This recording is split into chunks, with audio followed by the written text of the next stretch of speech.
नमस्कार, स्वागत है study with Ravi YouTube channel में।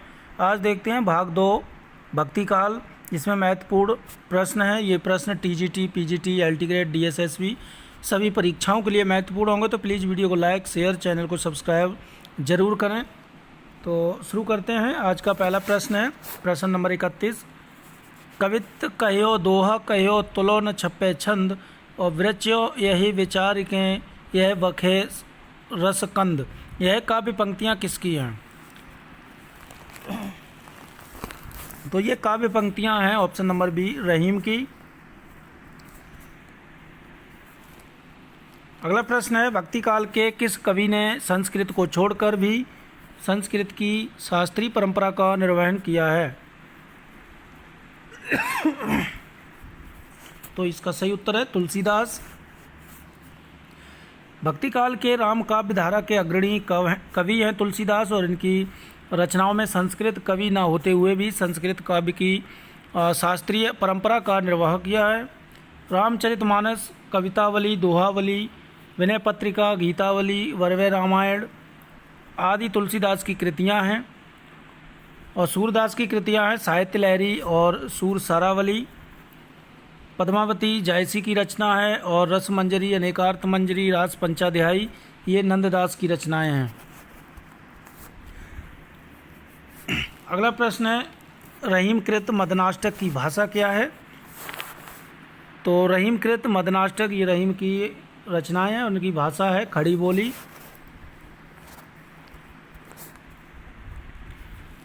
अगला प्रश्न है खेट कौतुकम किसकी रचना है?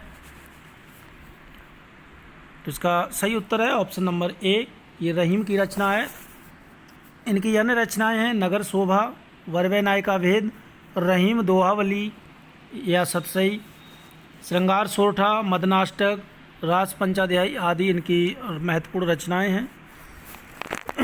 रहीम का ब्रज एवं अवधी भाषा पर समान अधिकार था। इन्होंने मुख्यतः मुक्तक शैली अपनाई है। ये हिंदी साहित्य में नीतिकार के रूप में प्रसिद्ध हैं। वरवे नायिका भेद, नगर शोभा रहीम के नीति संबंधी ग्रंथ हैं। अगर ये प्रश्न आ जाए कि रहीम के नीति संबंधी ग्रंथ कौन से हैं, तो वरवे नायिका भेद और नगर शोभा ये दो हैं। वरवे नायिका भेद अवधी भाषा में लिखा गया है, और प्रथम रीति निरूपण संबंधी ग्रंथ है ये। रहीम ने अपने काव्य में ब्रज, अवधी, खड़ी बोली तीनों का प्रयोग किया है। उनके ग्रंथ मदनाष्टक की भाषा खड़ी बोली हिंदी है, और ये दोहे ब्रज भाषा में है रहीमदास के। अगला प्रश्न है उत्तर भारत में भक्ति का प्रसार करने का श्रेय किसे प्राप्त है? तो इसका सही उत्तर है रामानंद को। उत्तर भारत में रामानंद ने भक्ति आंदोलन का प्रचार प्रसार किया। राघवानंद ने उत्तर भारत में राम भक्ति का प्रवर्तन किया, परंतु इसे प्रतिष्ठित और प्रसारित रामानंद ने किया। रामानंद को आकाश धर्मा गुरु आचार्य हजारी प्रसाद द्विवेदी ने कहा। रामानंद के संबंध में कथन है भक्ति द्राविड़ उपजी लाए रामानंद, प्रगट किया कबीर ने 7 दीप 9 खंड। अगला प्रश्न है तुलसीदास किस दार्शनिक मत के भक्त कवि थे? तो तुलसीदास जो थे वो विशिष्टाद्वैतवाद मत के कवि थे। अगला प्रश्न है कबीर परिचय के रचनाकार कौन हैं? तो कबीर परिचय के रचनाकार हैं अनंतदास। नाभादास की रचना है भक्तमाल अष्टयाम। भक्तमाल में 200 कवियों का जीवन वृत्त और उनकी भक्ति की महिमा सूचक बातों को 316 छप्पयों छंद में लिखा गया है। अष्टयाम की भाषा है अवधी और ब्रज भाषा में दोहा चौपाई शैली में, और राम सीता का वर्णन है अष्टयाम में। सुंदरदास की रचना है ज्ञान समुद्र और सुंदर विलास। अगला प्रश्न है विशिष्टाद्वैतवाद दर्शन के प्रवर्तक कौन हैं? तो विशिष्टाद्वैतवाद रामानुजाचार्य का ये दर्शन है और ये श्री संप्रदाय से है। द्वैतवाद मध्वाचार ब्रह्म संप्रदाय। शुद्धाद्वैतवाद वल्लभाचार्य ये रुद्र संप्रदाय से। अद्वैतवाद शंकराचार्य स्मार्त संप्रदाय से। अगला प्रश्न है, रचना और रचनाकार की दृष्टि से इनमें से कौन सा विकल्प गलत है? वेली कृष्ण रुक्मिणी चतुर्भुजदास, ध्यान मंजरी अग्रदास, बरवे नायिका वेद रहीम, भक्तमाल नावादास। तो इनमें से जो विकल्प गलत है वो है ऑप्शन नंबर ए। इसके वेली कृष्ण रुक्मिणी ये इसके रचनाकार चतुर्भुज दास नहीं हैं, इसके रचनाकार हैं पृथ्वीराज।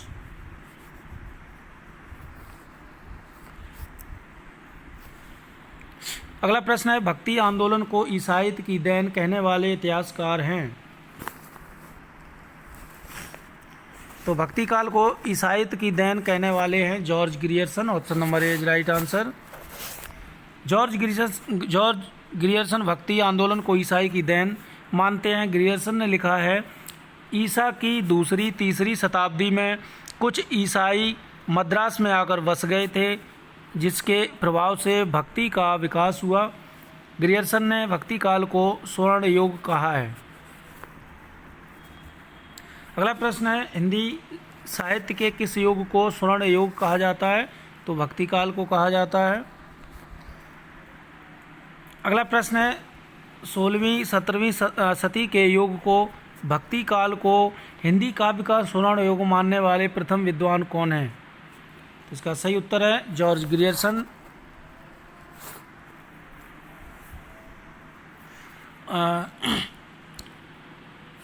ये हजारी प्रसाद द्विवेदी का कथन है, अपने पौरुष से हताश जाति के लिए भगवान की शक्ति और करुणा की ओर ध्यान ले जाने के अतिरिक्त दूसरा मार्ग ही क्या था? ये आचार्य रामचंद्र शुक्ल का कथन है भक्ति काल के संबंध में। अगला कथन है, भक्ति आंदोलन को लोक जागरण की संज्ञा किसने दी? तो ये दी है हजारी प्रसाद द्विवेदी ने। तो भक्ति आंदोलन को लोक जागरण की संज्ञा दी है किसने? हजारी प्रसाद द्विवेदी ने। अगला प्रश्न है, भक्ति काल को बौद्ध धर्म की देन किसने कहा? तो भक्ति काल को बौद्ध धर्म की देन कहा है हजारी प्रसाद द्विवेदी ने।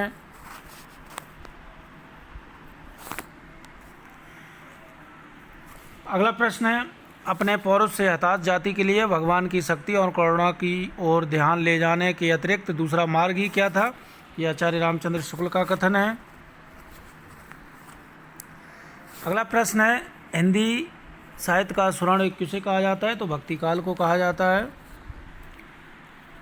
अगला प्रश्न, भक्ति रस का पूर्ण परिपाक जैसा विनय पत्रिका में देखा जाता है, वैसा अन्यत्र नहीं, कथन किसका है?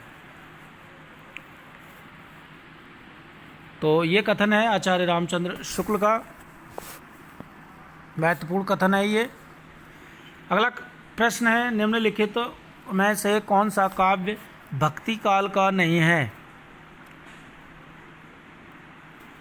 तो छायावादी काव्य जो है वो भक्ति काल का नहीं है।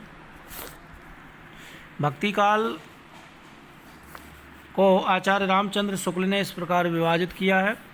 भक्ति काल दो शाखाओं में बटा, पहले निर्गुण और सगुण।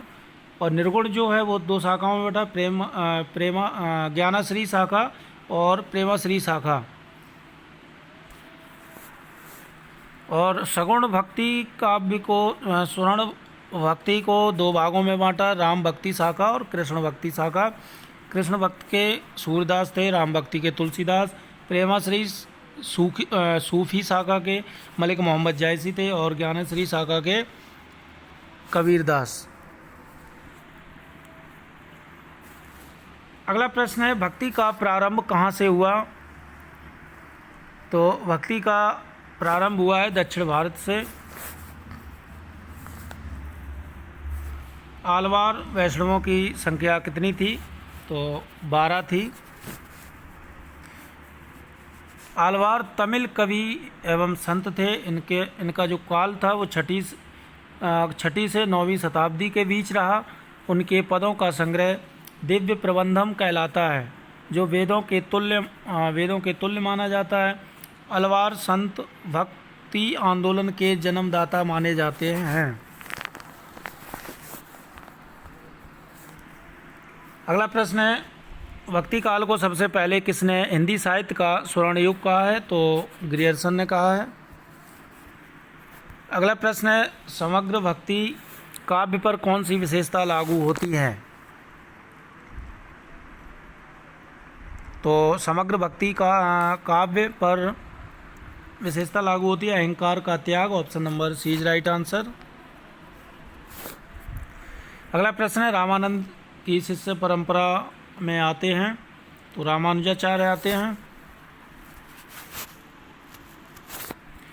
अगला प्रश्न है, निम्नलिखित में से एक सही युग्म कौन सा है? तो वल्लभाचार। ऑप्शन नंबर डी वल्लभाचार शुद्ध अद्वैतवाद, ये सही है, बाकी ये गलत। अगला प्रश्न है, द्वैतवाद के अनुसार जीव और ब्रह्म एक है, संसार सत्य है, जीव और ब्रह्म अलग अलग हैं, या ब्रह्म विशेषण युक्त है? तो अद्वैतवाद के अनुसार जीव और ब्रह्म एक है। Option number A is right answer. अगला प्रश्न है, कृष्ण के साथ राधा की महानता किस संप्रदाय की विशेषता है? तो ये है सनकादि संप्रदाय की विशेषता।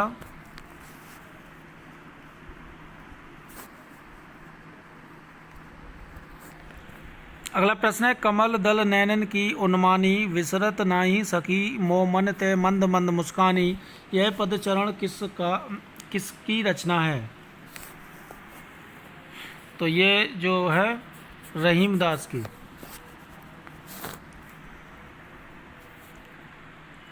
अगला प्रश्न है, निम्नलिखित को सम्मिलित कीजिए तथा नीचे दिए गए कूट द्वारा सही उत्तर चुनिए। तो ये विशिष्टाद्वैतवाद, रामानुजाचार्य द्वैतवाद, मध्वाचार्य शुद्धाद्वैतवाद, विष्णु स्वामी द्वैताद्वैतवाद, निम्बार्काचार्य। तो ये डी ऑप्शन सही हो जाएगा।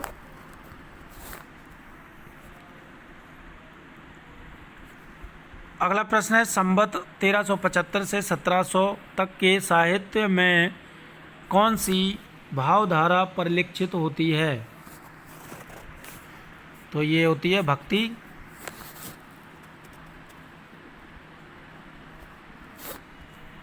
अगला प्रश्न है, ओम जय जगदीश हरे की आरती रचना किसने की है? तो ये श्रद्धाराम फिल्लौरी ने किया। Option number A is right answer.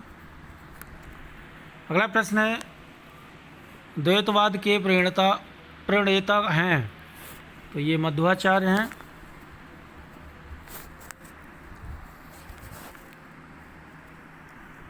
अगला प्रश्न है,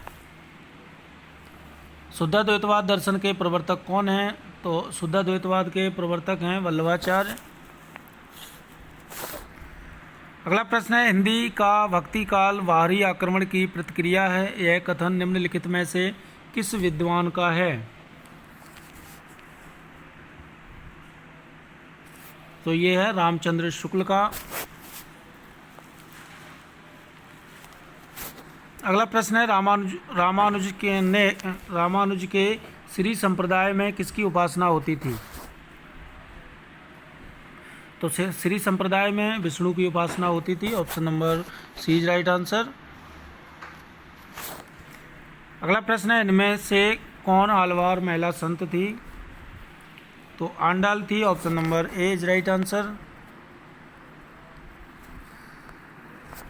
अगला प्रश्न है, इनमें से कौन वैष्णव भक्ति का आचार्य नहीं है? इसका सही उत्तर है शंकराचार्य। तो ये थे महत्वपूर्ण प्रश्न अच्छे लगे तो please video like share, channel को सब्सक्राइब जरूर करें। Thank you.